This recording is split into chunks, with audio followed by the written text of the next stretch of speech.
नमस्कार दोस्तों, आज मैं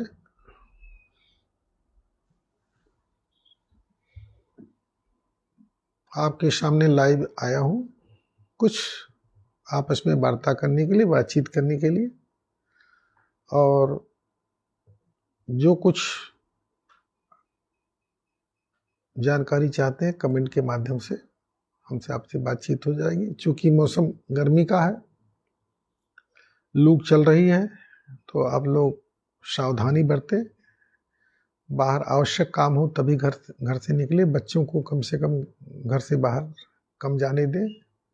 यदि बच्चे बाहर जाते भी हैं तो पानी लेके जाएं, घोल लेके जाएं, या पेय पदार्थों का अधिक से अधिक इस्तेमाल करें। बेल का शरबत, लस्सी, चाय आदि से बचें। क्योंकि मौसम, अगर आप कोई ऐसी वस्तु खाते हैं तो आपको परेशानी हो सकती है, बच्चों को परेशानी हो सकती है। तो इस परेशानी से बचने के लिए आप अधिक से अधिक लिक्विड का इस्तेमाल करें। कोशिश करें कि जब बाहर निकले तौलिया से शरीर ढक लें। यदि और भी गर्मी हो तो तौलिया भिगोकर सिर पे रख लें। छाते का इस्तेमाल करें। और इस समय आप लोग जान ही रहे हैं कि चुनाव का माहौल चल रहा है, तो उस समय भी आपको भाग दौड़ पड़ सकती है। चुनाव में जा सकते हैं मतदान के लिए। तो कोशिश करिए कि अगर दोपहर में निकलना है तो छाते का इस्तेमाल करें, तौलिया का इस्तेमाल करें, भीगी तौलिया लेके जाएं, पानी बोतल में ले लें। अधिक से अधिक पेय पदार्थ का इस्तेमाल करें ताकि कोई इस टाइप की परेशानी न हो। नहीं तो डिहाइड्रेशन हो सकता है, पेट खराब हो सकता है, लू लग सकती है। इन सब बचने के लिए आप कम से कम बच्चों को बाहर निकालें। और इस समय गर्मी में बच्चे भी आपके दौड़ धूप के कोशिश करते हैं, पानी में नहाए। कभी कभी टब में छोटे बच्चे नहा रहे हैं, डूब जाते हैं। तो कोशिश करिए कि माँ बाप साथ रहें। या कोई पोखरा है, नदी है, इसमें पानी सूखा रहता है, तो गर्मी के प्रकोप से बचने के लिए बच्चे भी दौड़ दौड़ के पानी में चले जाते हैं, नदियों में नहाने लगते हैं। नदियों में होता क्या है कि नदी सूखी रहती है, कहीं कहीं एकाएक पानी बढ़ जाता है। कभी कमर तक पानी है और थोड़ा सा आगे बढ़े सिर तक हो गया, तो उसमें बच्चे डूब जाते हैं।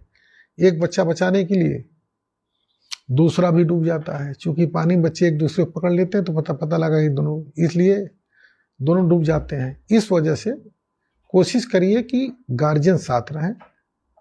चूंकि गर्मी से प्रकोप से बचने के लिए बच्चे पानी का भी सहारा लेते हैं।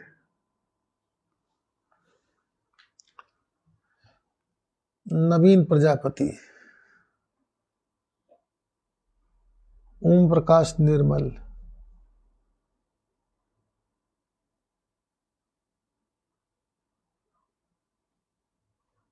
नहीं पढ़ेंगे भाई, चश्मा लगा लिया हूं। आप बिल्कुल पढ़ेंगे कमेंट, इसीलिए तो मैं लगा लिया हूं। आप बताइए, कमेंट करिए। मैं कोशिश करूंगा कि जो मुझे जानकारी है उसका उत्तर मैं अवश्य दूंगा। कभी कभी जैसे आपसे बात कर रहे हैं तो मोबाइल में जो कमेंट नहीं देखे, तो इसलिए आप बिल्कुल पूछिए। हम तो इसीलिए आप बैठे हैं। इस समय जो है गर्मी का सीजन है, तो बच्चे मान लीजिए पानी में नहाना चाहते हैं, आग लगने सीजन है, तो उससे बचाव क्या हो सकता है। पानी में बच्चे डूब सकते हैं, एक्सपायर कर सकते हैं, मर सकते हैं। कभी के बच्चे बचाने के लिए चुनाव का समय है, तो इसमें तो आग से बचने की संभावना प्रयास करिए। नहाते वक्त बच्चे डूब भी जाते हैं, कैजुअलिटी हो सकती है। बच्चे खेलने गए, पता लगा नहाने गए नदी में, कई बच्चे मिल के गए गांव के, पता लगा कोई बच्चा उसी में डूब गया। क्योंकि बच्चे एकाएक चले जाते हैं, गार्जियन रहते नहीं। पानी कहीं कहीं अधिक होता है, कहीं कम होता है। जब पानी एकाएक आता है, एक बच्चा पकड़ा तो दूसरा भी चला गया। तो ये सब बचने के लिए जरूरी है कि उसके साथ माँ बाप बच्चों को टेंड करें। जहां पानी होता है उसके नीचे जैसे पत्थर है या तो उस पर काई जम जाती है। जैसे तालाब में आप गए ना, सीढ़ी बनी हुई है तो उस पर काई जम जाती है, तो बच्चे स्लिप कर जाते हैं। तो स्लिप करने फिर वो गड्ढे अंदर पानी के बहाव में चले जाते हैं, तो कैजुअलिटी होने की संभावना रहती है। तो कोशिश करिए कि गार्जियन जरूर रहें। नदियों में नहाते समय ध्यान रखिए कि नदियों में पानी सूख रही, नदियाँ पानी बहुत कम है, अधिकांश स्थान पे कमर तक पानी रहता, बच्चे खेलते रहते हैं। कहीं कहीं एकाएक गड्ढा, पानी में गड्ढा होता है तो उसमें डूब के मर जाते हैं। कभी कभी बच्चे ले गए पानी में, गेंद खेलने लगे, फुटबॉल खेलने लगे, तो दौड़ दौड़ उसमें खेलते रहते हैं और पता लगा कोई बच्चा उसी खेलने के बहाने गहरे पानी में चला गया, और एक डूब गया तो दूसरा डूब जाता है।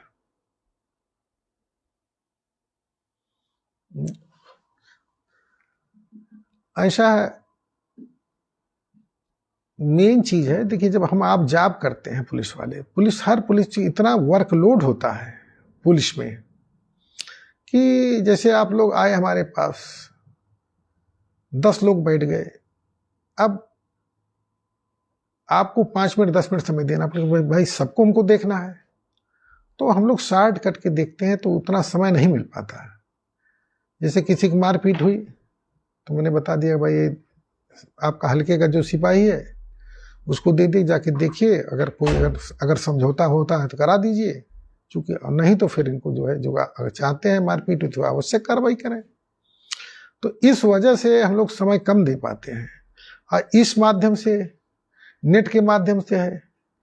अब ये बात हम आपको कह रहे हैं तो कई लोग सुन रहे हैं, तो हमारी लोग की परेशानी ये होती है कि जिम्मेदारी बहुत होती है। जैसे हम 10 बजे निकले, मतलब ऑफिस के काम कर रहे हैं, 12 बजे तक आप लोग की समस्या सुने, फिर क्षेत्र में चले गए। हाय, फोन नंबर देंगे आपको, हम अपना फोन नंबर देंगे, बिल्कुल देंगे, और वो फोन नंबर ऐसा देंगे जो कि कोशिश करेंगे कि उस पर जब हम उस पर आप 10 बजे से लेके 12 बजे तक रहेंगे। क्योंकि जैसे हम अभी ऑनलाइन हैं, अब बात करने लगेंगे तो डिस्टर्ब हो जाता है, या किसी से बात कर रहे हैं तो ये सब डिस्टर्ब हो जाता है।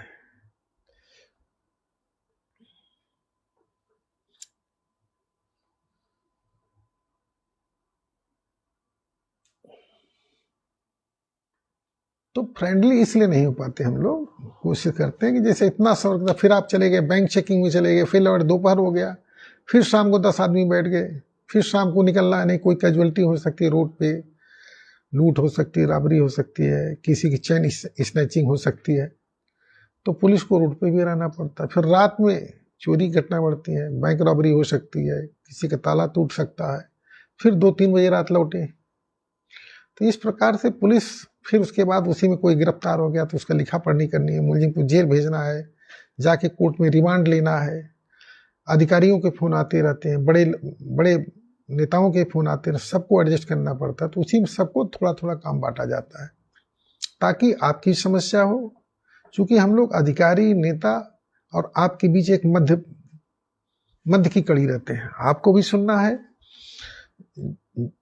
न्यायाधीशों को सुनना, जज को सुनना, अधिकारियों को सुनना, मंत्री को सुनना है, सबको सुनना है, सबको बैलेंस करना है। तो उसी बैलेंस करने में कभी कभी आपको समय लग जाता है।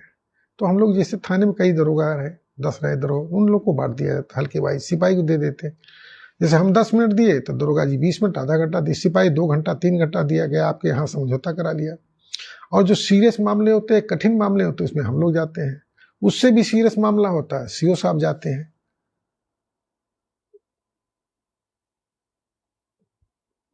देवेंद्र कुमार जी नमस्कार।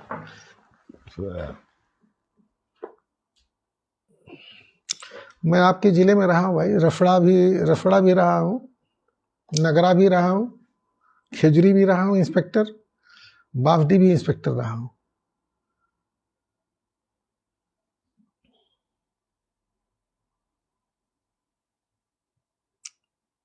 PR वीडियो ठीक है, आप सोच रहे हैं अलग से एक वीडियो बनाऊंगा। यह वीडियो इस पे रहेगा कि पुलिस के पास जब आप जाते हैं तो कोई समस्या लेके जाते हैं या पुलिस बुला लेती तो आप घबरा जाते हैं। इस टॉपिक पे वीडियो रहेगा कि पुलिस के पास अवश्य जाइए और जो एप्लीकेशन पड़ा हो उस पर बात करिए। जब आपको जानकारी रहेगी तो आप नहीं डरेंगे, आपको नॉलेज रहेगा, आप नहीं डरेंगे। नहीं देखते आप किसी बड़ी नेता के पास फोन करते हैं, वकील के पास फोन करते हैं, इसलिए फोन करते हैं क्योंकि उसके पास जानकारी है कि इस धारा में गिरफ्तारी है कि नहीं, इस धारा में कितने की सजा है, इस धारा में थाने पे बेल हो सकती है कि नहीं, कोर्ट में बेल हो सकती नहीं। तो जब आपको जानकारी होगी तो आप जाएंगे। छोटे मोटे बड़े अगर हीनियस क्राइम है तो आपको उसमें अरेस्टिंग होगी, लेकिन छोटे मोटे मामले में आप लोग डर जाते हैं क्योंकि आपको जानकारी नहीं, आपको अधिकार नहीं, आपको अपने अधिकार का ज्ञान नहीं है।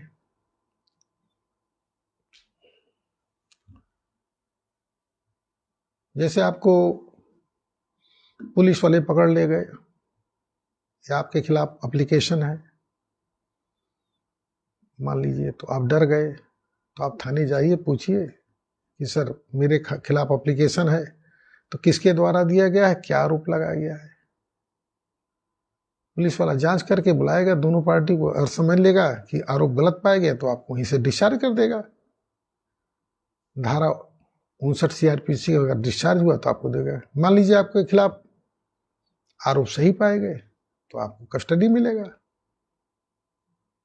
तो कस्टडी में लेने का अर्थ नहीं कि आपको वो टॉर्चर करेगा, बदतमीजी करेगा, क्योंकि आप थाने में हैं, आप गिरफ्तार हो गए। धारा 46 में गिरफ्तारी दिया गया है, ये नहीं दिया गया कि आपको मारेंगे पीटेंगे, आपके साथ बदतमीजी करेंगे।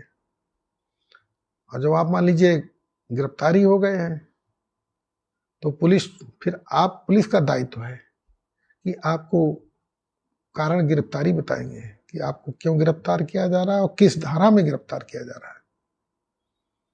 धारा 50 CRPC में दिया गया है कि जब पुलिस अधिकारी किसी भी व्यक्ति को अरेस्ट करता है तो उसको बताएगा प्लस उसके घर वालों को बताएगा कि यह व्यक्ति फला धारे में इस थाने में इस अपराध में गिरफ्तार किया गया है। इसकी सूचना चाहे मोबाइल से या लिखित रूप से देगा। और जब आप पुलिस कस्टडी में रहेंगे तो आपको यह अधिकार है कि आपको भोजन दिया जाएगा, खाने योग्य भोजन। ये नहीं कि आपको इस टाइप का, ये पुलिस का दायित्व है, आपका राइट है। यदि आपकी उस दौरान कोई तबीयत खराब हो जाती है तो उचित व्यवस्था भी कराई जाएगी। CRPC में सब दिया गया, धारा 53, धारा 54, धारा 55 CRPC में। और अगर आपको गिरफ्तार कर लिए हैं तो आपको 24 घंटे के अंदर माननीय न्यायालय में पेश किया जाएगा। यदि पुलिस अधिकारी या कोई बात है नहीं पेश करते हैं तो आप इसकी शिकायत जिस मजिस्ट्रेट के सामने न्यायालय के उसमें आप लिखित रूप से या कर सकते हैं। और हर मामले में पुलिस आपको हथकड़ी भी नहीं लगाएगी। जो हीनियस मामले में ऐसा नहीं कि आप पुलिस को हथकड़ी लगाएगी।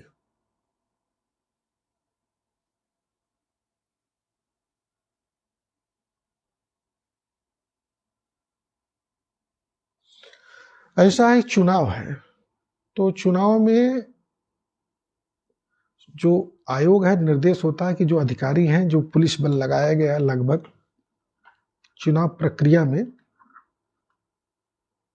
लगभग 1.5 करोड़, जिसमें पैरामिलिट्री फोर्स भी है, तो उनको चुनाव का तो बूथ तक पहुंचने के लिए कोई बूथ नदी के उस पार हो सकता है, कोई बूथ पहाड़ में हो सकता है, कोई बूथ दूरस्थ हो सकता है। तो अधिकारी कर्मचारियों को ले जाने होने की नोटिस दी जाती है। तो नोटिस जो है RTO के परिवहन अधिकारियों के माध्यम से दी जाती है। और चूंकि ये इलेक्शन है तो इसमें आपको नोटिस देकर आपका वाहन ले सकते हैं, और जय दिन तक आपका वाहन होगा उसका गवर्नमेंट जो है उसका पैसा बियर करेगी। परंतु दिक्कत ये होती है कभी कि पैसा पेमेंट करने में काफी समय लग जाता है। अब चूंकि अब इलेक्शन है तो इलेक्शन में वाहनों की आवश्यकता पड़ती है, तो सरकार के पास इतने वाहन तो है नहीं कि काम चल जाएगा, तो नोटिस देती है, लीगल नोटिस। ताकि आप कहीं इधर उधर न जा सके। पहले आपको नोटिस देगी, फिर आपके वाहन को सीज करेगी। आरटीओ जैसे जैसे इलेक्शन आएगा, रोड पे खड़ा होकर जो आपके वाहन है पकड़ के सीज कर देगा। सीज क्या कर देगा, वो ले लेगा, अधिग्रहण कर देगा। इलेक्शन के बाद जो आपको वाहन आपको सुपुर्द किया जाएगा।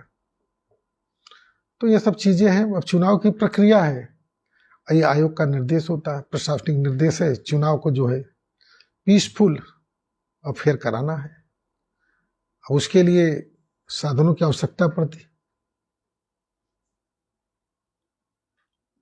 हाँ, उसकी आपको बिल्कुल पैसा देंगे। पुलिस वाले जब भी आपके गाड़ी को लेंगे चुनाव कार में, लिख के देंगे, तो आपको जो है पैसा देंगे। पुलिस वाले क्या, प्रशासन देता है चुनाव कार्य के लिए। वैसे व्यक्तिगत रूप से जैसे है तो भी देना है, लेकिन चुनाव के दौरान यदि आपका वाहन अधिग्रहण किया जाता है तो जितने दिन का अधिग्रहण करेंगे उसको आपको पैसा दिया जाएगा। आप ही को नहीं, सबका एक रेट फिक्स है। इस वाहन का इतना, इस वाहन तेल की प्रक्रिया है कि सब जितने वाहन है, जितने की आवश्यकता पड़ेगी वो आपको तेल दिया जाएगा। तेल की पर्ची दी जाएगी, आपको ड्राइवर दिया जाएगा, उसका खर्चा देगा, बाद में आपको पेमेंट किया जाएगा।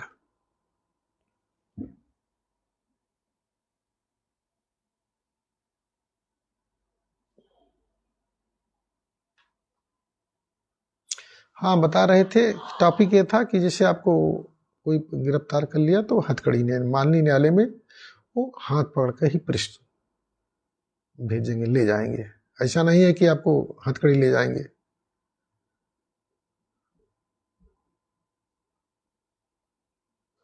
और इसकी लिखित सूचना भी घर वालों को देंगे कि फला न्यायालय में आपके लड़के को फला धारा गिरफ्तार कर प्रस्तुत किया जा रहा है। यदि आरोप, और उसके बाद यदि आपको न्यायालय चाहता है तो छोड़ भी सकता है, नहीं तो अगर वो रिमांड लेते हैं तो आपको 14 दिन के रिमांड के लिए जेल भेजा है। रिमांड क्या है, कोई भी विवेचना 24 घंटे के अंदर खत्म नहीं की जा सकती। तो जब खत्म नहीं की जा सकती तो पुलिस जेल भी नहीं रख सकती। तो पुलिस न्यायालय से अनुरोध करती है कि सर, चूंकि विवेचना 24 घंटे के अंदर नहीं खत्म हो सकती है, अतः हमको 14 दिन की रिमांड दी जाए। जो आप बार बार रिमांड शब्द कहते हैं,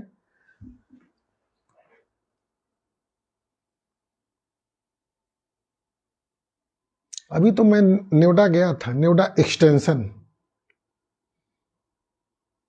कुल मिला के हम पुलिस से संबंधित जो भी आपको जानकारी होगी, जिससे डरते हैं, कानून में धारा 46 CRPC है, धारा 50 CRC है, PC है, पढ़िए 54 CRPC है, 53 है, 55A है। आपको 59A है, ये सब धाराएं पढ़िए, आपको दिया गया है। धारा के अनुसार बात करेंगे तो पुलिस अधिकारी भी समझेगा कि आपको नॉलेज है। आपको हाथ लगाने के पहले उसमें दिमाग में आएगा कि नहीं, हाथ लगाना ठीक नहीं है, क्योंकि ये व्यक्ति जानकार है, हमारे खिलाफ न्यायालय में दरखास्त दे सकता है और जा सकता है, हमारे विरुद्ध कार्रवाई हो सकती है, हम निलंबित भी हो सकते हैं और विरुद्ध वैधानिक कार्रवाई हो सकती है। यदि आपको अपने अधिकार के विषय में मालूम है, अभी हम इस टॉपिक पे डिटेल से आपको एक वीडियो बनाकर अपने यूट्यूब चैनल के माध्यम से धारावाइज क्लियर कॉन्सेप्ट से भेजेंगे, ताकि आप उसको नोट भी कर सकते हैं और जानकारी भी दे सकते हैं। श्याम जी, आप कहाँ हैं इस समय? थैंक यू, आप तो मेरे साथ रहे हैं। आज मैं बैठा था, चूंकि बहुत गर्मी थी तो हम क्या आज लाइव आते हैं। 2-3 टॉपिक था, एक तो चुनाव था, दूसरा कंटेंट था आगजनी का, तीसरा कंटेंट था कि बच्चे जो है, जैसे गर्मी है, नहाने चले गए, डूब गए, कोई कैजुअलिटी हो गई, आगजनी हो गई। आप जैसे फसलें कट गई हैं तो फसलों को जलाने के लिए आप लोग आग लगा देते हैं, कूड़ा के लिए, उसकी वजह से आग फैल जा रही है। तो इस सब टॉपिक पर बात करने के लिए हमने सोचा कि आप लोगों से एक छोटी सी वार्ता की जाए। वार्ता इसी क्रम में हमने सोचा कि आप लोग से वार्ता की जाए।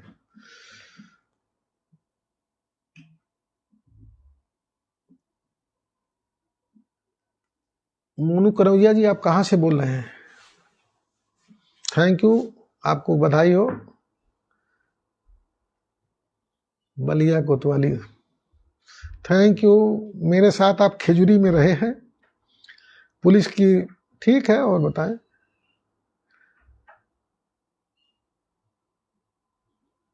बस्ती से, अभी तो मैं बस्ती गया था मोनू भाई। अभी मैं बस्ती 3-4 दिन पहले मैं बस्ती गया था, उसका मैंने एक वीडियो क्लिप भी डाला है और आप देखे होंगे हो सकता है। बनकटी ब्लॉक तो था ही, मैं तो वहीं गया था, क्या नाम है, खरवनिया गया था। धन्यवाद। और बताइए। वही तो लालगंज थाना भी है। अभी फिर आए थे हम फैजाबाद से लौटा हूँ। तो श्याम जी हो गया होगा 1 साल 2 साल हो गया हो कोतवाली में। कोतवाली में इंस्पेक्टर कौन है वो? श्याम जी,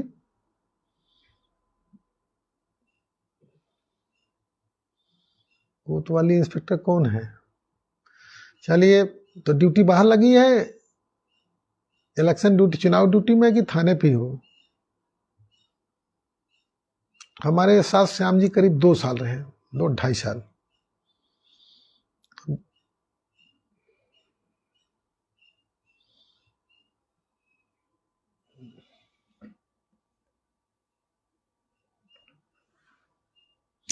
खरवनिया गए थे, वो ब्लॉक प्रमुख जी है ना, उनके यहाँ मैं गया था। और मेरे कप्तान साहब भी है ना वहीं के रहने वाले, जीपी कनौजिया साहब, डीआईजी होकर रिटायर हुए हैं। तो उनके पास मैं नहीं जा पाया, लेकिन पता लगा कि सर का वहीं घर करीब 15-20 किलोमीटर दूर पे है।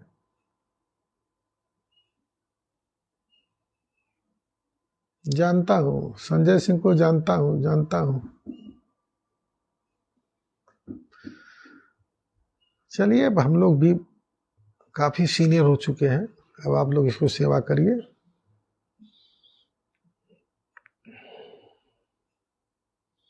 मेरा कुल मिला के मोटिव आज का ही था कि आप लोग से रूबरू हो, वार्ता करें, आप हमको देखें कि प्रदीप कुमार चौधरी साहब कैसे हैं। मैं स्वस्थ हूँ, अच्छा हूँ, फिट हूँ, और मेरी यही आपसे कामना है कि आप लोग भी स्वस्थ रहें, फिट रहें।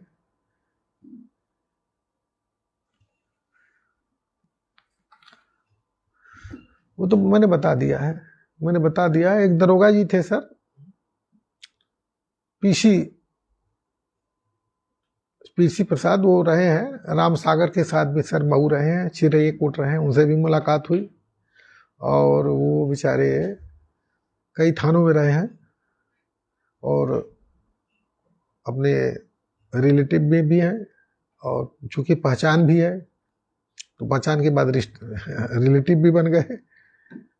धीरे धीरे नहीं होता कि दोस्ती हो गई आपसे, फिर कभी रिश्ते बन जाते हैं, कभी दोस्त बन जाते हैं, कुछ दोस्त बिछुड़ जाते हैं। जैसे हम लोग का ट्रांसफर हो गया थाने से, तो धीरे धीरे हम लोग मोबाइल पर रह जाते हैं, कांटेक्ट होते हैं, फिर आप लोग से इस टाइप से माध्यम होता है, फिर थाना छूट जाता है, फिर नए लोगों का मोबाइल नंबर लेना पड़ता है, नए दरोगा, नए सिपाही, नए लोगों का, कि कौन पुलिस की मदद कर रहा है, कौन पुलिस का साथ दे रहा है, पत्रकारों का नंबर, अधिकारी बदले, सबके नंबर चेंज करते हैं। इस प्रकार हम लोग बार बार जो है चेंज होते रहते हैं, तो जिसकी वजह से धीरे धीरे हम लोग जो है सर, नए थाने पे नए लोगों से जुड़ते रहते हैं, और पुराने थाने से धीरे धीरे जो फेस टू फेस मुलाकात नहीं हो पाती, मोबाइल से होती है। जैसे थाने में बैठे हुए हैं, आपका मोबाइल आ गया, कोई काम बिजी है, कोई पंचायतनामा है, कोई पोस्टमार्टम है, कोई कैजुअलिटी हो गई, कोई मर्डर हो गया, कोई लूट हो गया, तो जब तक वर्कआउट नहीं हो जाता तब तक दिमाग जो है पजल रहता है, क्योंकि अधिकारियों का दबाव रहता है कि जब तक वर्कआउट नहीं होगा तब तक उसमें आपकी एसओजी टीम लगी रहती है, सर्वेलेंस टीम लगी रहती है,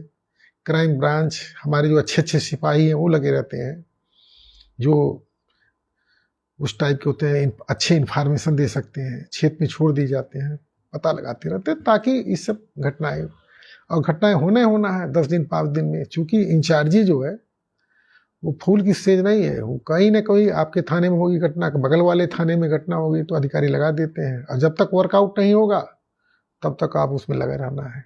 वर्कआउट हो गया, पकड़ा गया तो कुछ भाग गए, फिर उसको लाके न्यायालय में पेश करिए, साक्ष्य एविडेंस इकट्ठा करिए, मैटर इकट्ठा करिए, गवाह इकट्ठा करिए। तो ये समझ लीजिए दिक्कत, काम पुलिस का काम बहुत ही वो है, महत्वपूर्ण है और बहुत ही जटिल है। और इससे एक काम निपटाइए, एक आदमी को दूसरी कैजुअलिटी हो गई। तो पुलिस के काम से, चूंकि पुलिस इतने दबाव में रहती है, चूंकि हर थानों में कुछ न कुछ घटनाएं होती रहती हैं। कभी कोई डूब के मर गया तो उसको पंचायतनामा, कोई एक्सीडेंट से मर गया तो जाम लगा दिए लोग, कुछ न कुछ लोग करते ही रहते हैं। देखिए अब तो खरवनिया आप कब आएंगे तो नहीं बता पाऊंगा, लेकिन आऊंगा जरूर। अब आप जान ली खरवनिया आने मुझे लग गया 8 साल 10 साल। अब धीरे धीरे चूंकि मौका नहीं मिल पाता है। इफ्तिकार अहमद, इफ्तिकार भाई आप कहां से बोल रहे हैं? मुबारकपुर, मुबारकपुर आजमगढ़। तो मैं कई बार गया हूं, चूंकि आजमगढ़ में रहा हूं ना, आजमगढ़ क्राइम ब्रांच प्रभारी रहा हूं करीब 2 साल तक। तो मुबारकपुर हुआ, आपका अतरौलिया हुआ, ये आपका महाराजगंज हुआ, क्योंकि उन थानों को बेचना मिलती थी।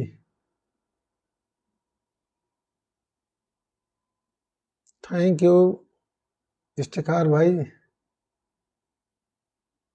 मुलाकात आपसे ही हुई कि मैं गया था ना वहां पे कई साड़ियाँ उड़ियाँ लेने, तो बड़ी जो बड़ी बड़ी दुकानें नहीं है थी, 100 साहब ले गए थे, तो मुलाकात हुई थी। क्योंकि सबसे मेन खान तो आपका मुबारकपुर साड़ियों का है। तो जब भी हमको लोग को आवश्यकता होती थी या कोई बच्चे बच्चे घुमाना हो तो ले जाते थे।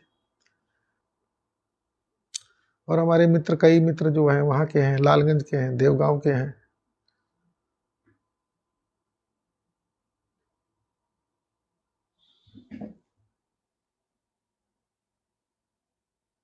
चलिए आपसे मुलाकात होगी। अभी आजमगढ़ मुझे आना है गवाही देने के लिए, तो जब मैं पुलिस क्लब आऊंगा तो आपसे बात करूंगा।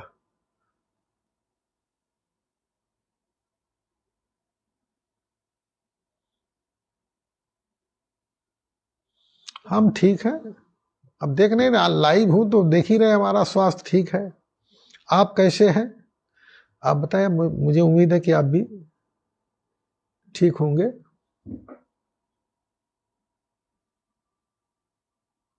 हाँ, निहाल नंदन जो थे, ये हम जब इंस्पेक्टर गंभीरपुर थे 19 में, तो उसके बाद हमसे ही चार्ज लिए थे निहाल नंदन। ये बलिया थे हमारे साथ, फिर बलिया से फिर आजमगढ़, मैं भी बलिया गया, फिर आजमगढ़, फिर बलिया, फिर आजमगढ़। ये भी मेरे तो कोई 3 जिले हैं ना इस रेंज में, आजमगढ़, मऊ, बलिया। तो करीब करीब चूंकि हर 2 साल में एक चुनाव होता है, तो 3 साल बाद हम लोग को इधर उधर करना पड़ता है। तो निहाल नंदन से मेरा परिचय है।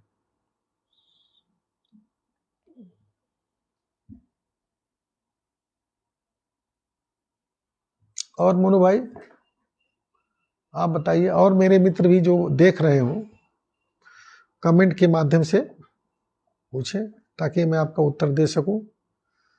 और मुझे उम्मीद है कि आप लोग जो है,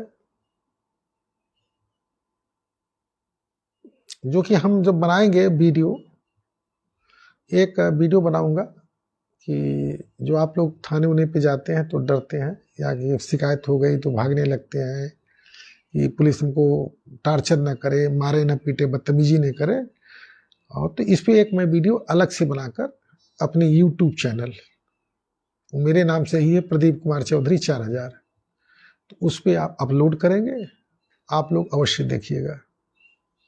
मैं चाहूँगा कि मेरे जो भी मित्र हैं, चूँकि उसको अवश्य देखें, चूँकि अभी मैं उस टाइप से जो है बोल नहीं पाता हूँ जिस तरह धारा प्रवाह, जैसे कोई प्रवक्ता है या कोई गायक है, कोई नेता है, लेकिन बोलने का प्रयास कर रहा हूँ।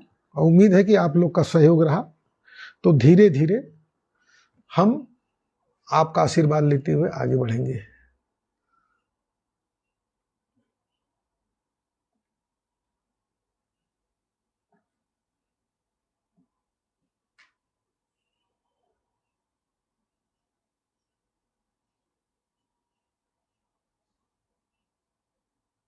कौन सी जनपद? कोतवाली? अरे कोतवाली बलिया हो। कौन? मोनू भाई मोबाइल नंबर अभी दे रहा हूं आपको मैं, एक नंबर नया लेके, नया मोबाइल लेके आप सब अपने मित्रों को अब की लाइव होऊंगा तो एक नंबर दे दूंगा, क्योंकि जो नंबर मेरे हैं बिजी रहते हैं, जैसे बीच में आपने कॉल कर दिया तो परेशानी भी होती मुझे, दूंगा नंबर।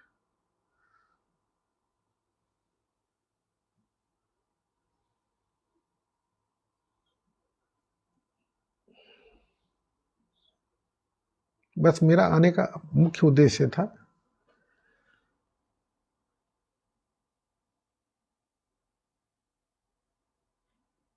हाँ, कौशल पाठक ये भी मेरे साथ रहे हैं। कौशल पाठक जी मेरे साथ रहे हैं, चौकी इंचार्ज। ये चौकी इंचार्ज ठेकमा भी रहे हैं और कई स्थान पर अब इस वर्तमान समय में विशो है, और मुझे उनको बधाई है कि चूंकि अवेशो हुए हैं, लेकिन वर्तमान समय मेरे साथ जो थे, साथ नहीं थे, मेरे बगल के थाने में थे। चूंकि मैं आजमगढ़ रहा हूं ना, 5-6 साल रह गया, तो कौशल पाठक भी बलिया होंगे या सिकंदरपुर या अन्य थानों में होंगे।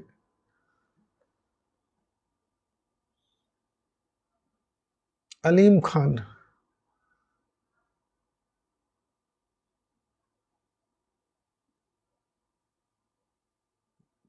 एससी एक्ट में लगने के लिए दिक्कत ये होती है आपको,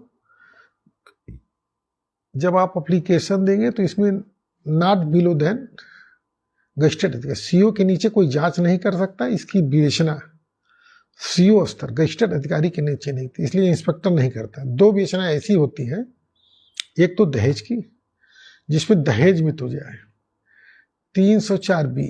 अब तो ख्याल करिएगा, मैं एक अन्य वीडियो भी डालूंगा, जो आईपीसी सीआरपीसी चेंज हो गया है, तो उस विषय में थोड़ा सा जो मुख्य धारा है, मुख्य धारा है जो रोज इस्तेमाल होती है, तो उनका एक कंपैरेटिव डालूंगा कि 302 में कौन सी धारा नहीं आई, तो उसका एक अलग से वीडियो बनाकर आपको अपलोड करूंगा।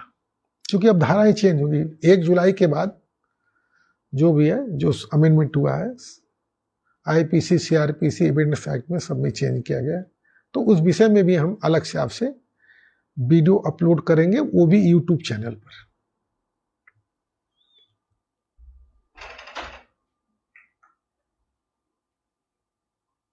अभी इलेक्शन था, इधर गर्मी भी थी, तो कोशिश करें जैसे गवाही होगी मेरी, तो मैं आप लोगों से तत्काल वही मैसेज दूंगा, तो वही मुलाकात होगी। जो पुलिस क्लब नहीं है, पुलिस क्लब में रुकता भी हूँ, वहाँ कालिका होटल है, पुलिस लाइन है आपकी। और चूंकि थाने होने पे जैसे हम लोग गए तो ट्रांसफर हो जाता है, तो थाने नहीं पहचानते आदमी, जो आप लोग तो रह जाते हैं, लेकिन अधिकारी जो है लगभग चेंज, सिपाही तो रह जाते हैं 2-3 साल तक, 4 साल तक, लेकिन जो मुख्य अधिकारी होते हैं वो सब चेंज हो जाते हैं, क्योंकि बार बार इलेक्शन होता है, 2-3 साल में एक बार, कभी विधायक, कभी एमएलए का चुनाव, तो कभी लोकसभा का चुनाव, तो कभी प्रधानी का चुनाव, तो चलता रहता, तीसरी में लोग जो है ट्रांसफर होते रहते हैं।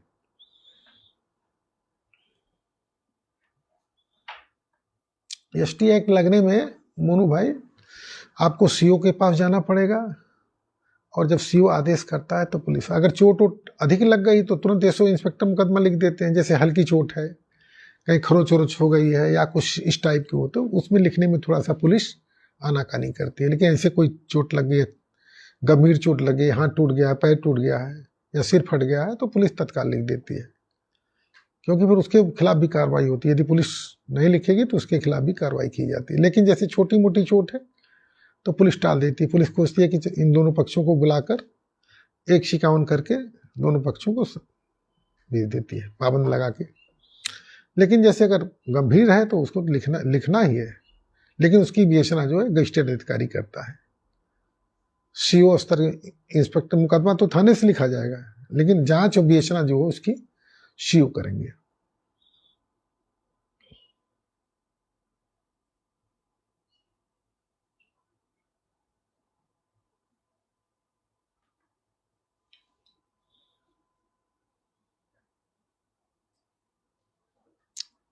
ठीक है भाई, अब मैं सोच रहा हूँ कहीं अन्यत्र जाना भी है,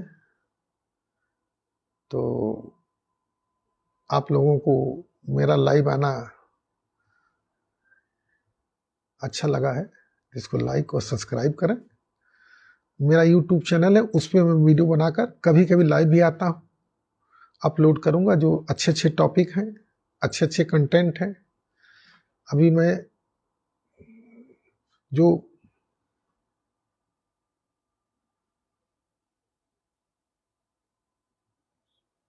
थैंक यू अनीता सिंह, अंकिता सिंह, फिर मुलाकात होगी। थैंक यू, धन्यवाद।